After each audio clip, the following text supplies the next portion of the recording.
Paulo Gonçalves, quem é especialista numa análise corporal é o quê? Então, especialista em análise corporal pelo formato do corpo da pessoa, a gente consegue identificar que tipo de mente ela tem, como ela pensa, age e sente perante as situações do dia a dia. E como que a gente consegue identificar isso? Porque todos nós temos 5 dores básicas, que foram formadas lá na primeira infância. E essas 5 dores passou por 5 etapas: gestação, amamentação, primeira interação com o mundo, desfraude e surgimento da sexualidade. E nesse processo que a gente registrou essas 5 dores básicas. Então todos nós temos essas 5 dores, mas só que cada uma numa proporção diferente. Quer dizer, aconteceu, não tinha nem como. Foi, imprimiu assim, carimbou. É algo que não tem como controlar. É o sentir da criança em relação a cada fase que ela vai passando. Então desde a gestação já está acontecendo ali. Desde a gestação, a mágica. Ela já está sentindo o ambiente e esse ambiente já está moldando os traços e caracteres dela. Consequentemente, trazendo recurso para ela também. Não só recurso físico, mas também qualidades. Como assim recurso? Todo traço é formado por uma dor. Tá. E cada dor que é formada em um traço, cada dor que forma um traço, ele também traz recursos, habilidades. Ah, entendi. Para ele poder sair da dor e não ficar ressentindo essa dor por muito tempo. Entendi. Agora, antes de qualquer coisa, cara, quem é o Paulo Gonçalves? Como que ele chegou até a análise de corporal? É. Cara, em 2015, eu estava passando por grandes desafios na minha vida. Eu estava passando por uma separação de um casamento e meu pai tinha sido diagnosticado com câncer.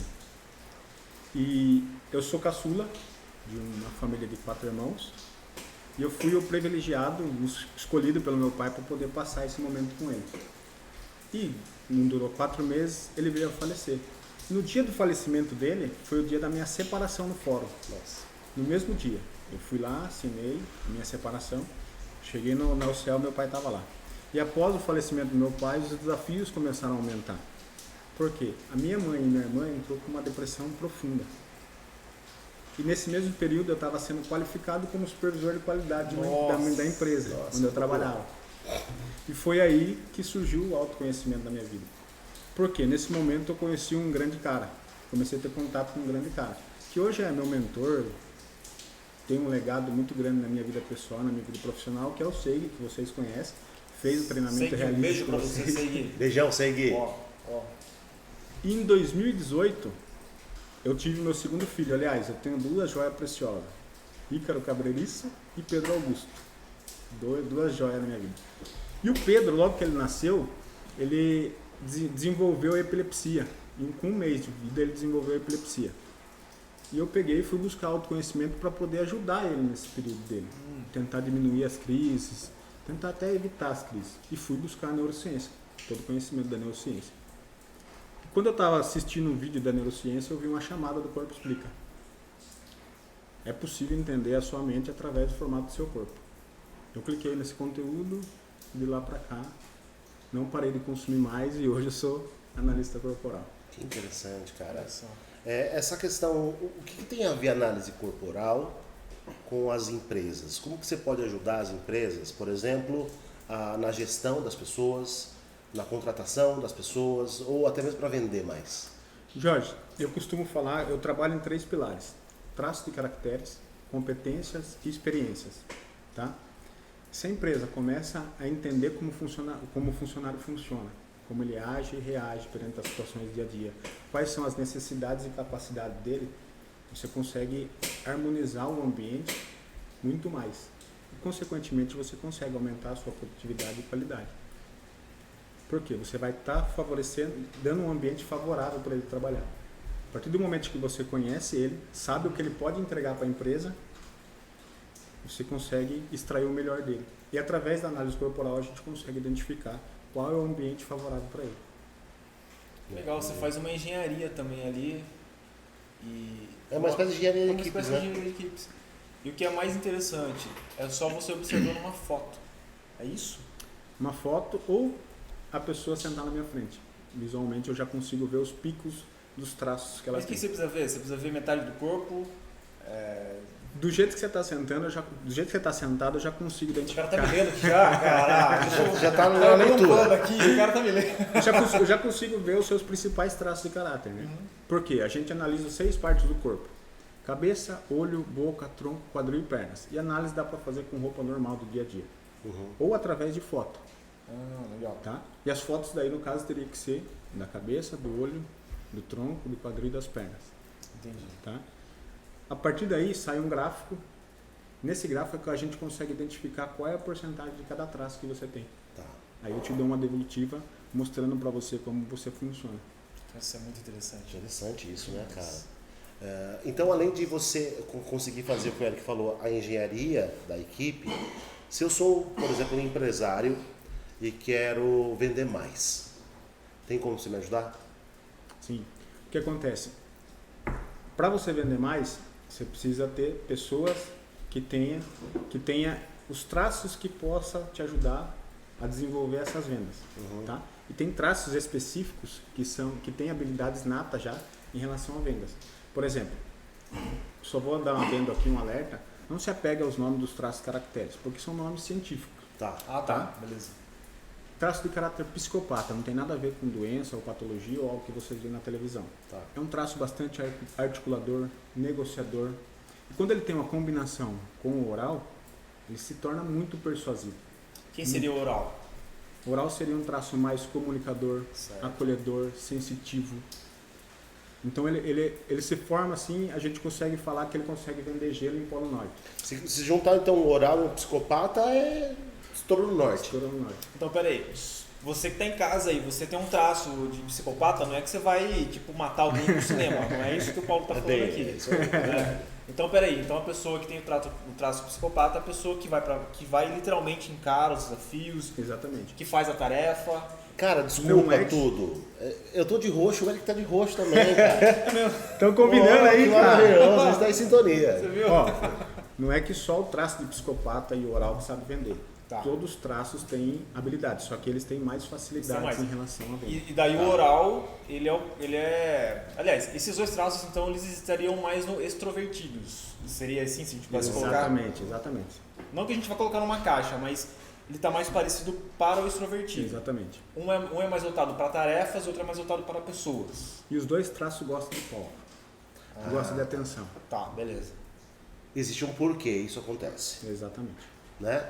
Você pode falar um pouquinho, então tá, nessa questão do exemplo, se eu sou empresário e quero contratar o seu serviço para ajudar nas vendas, você falou que primeiro tem que analisar a equipe e ver se a equipe tem os traços de caracteres que seriam importantes para vendas, é isso? Exatamente. E a partir daí, tem como você treinar essa equipe para que eles consigam ter esse olhar também na prospecção? Aí que entra os 3 pilares que eu falei para você. Primeiro são os traços caracteres, depois as competências e a experiência.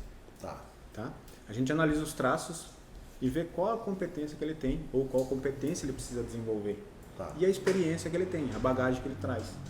Entendi. A gente treina ele nesse sentido aí, É possível desenvolver então?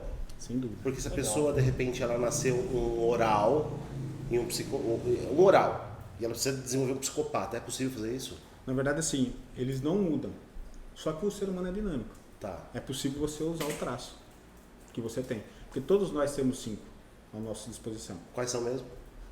Esquizoide, oral, psicopata, masoquista e rígido. Mais uma vez, não tem nada a ver com alguma doença ou algo que vocês veem na televisão. São nomes científicos dados pelo criador da técnica de análise corporal. Você consegue descrever um pouquinho cada tipo? Com certeza. É verdade. Vai lá. Antes de descrever, vamos falar um pouquinho de como que forma cada traço? Vai. Opa, legal. Vamos? Informação, beleza. Formação de cada traço. O que é o processo de mielinização? Que é o processo de formação de cada traço. Vamos imaginar que existe uma casa onde está passando vários fios elétricos por ela, Certo. tá? Só que esses fios estão todos desencapados. O que vai acontecer com essa distribuição de energia? Ela não vai ter uma efetividade e distribuir a energia corretamente.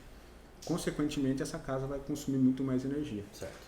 E nosso cérebro é a mesma coisa.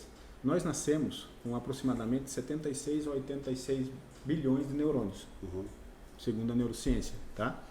Todos desencapados, prontos para fazer conexão, certo? O que acontece?